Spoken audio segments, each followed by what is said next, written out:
Я тут недавно шла за человеком, который курил вейп, и у него был вишневый пар. Я шла за ним долго, потому что это было, ну, действительно, ну, приятно.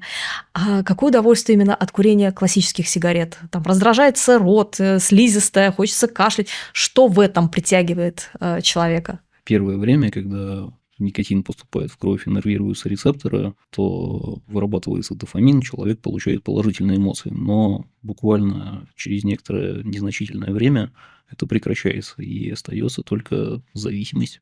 Друзья, наш проект совсем молодой, мы пытаемся делать качественные и важные видео. И если вы хотите нас поддержать, пожалуйста, ставьте лайки под этим видео, подписывайтесь на канал, жмите на колокольчик для того, чтобы ничего нового не пропустить.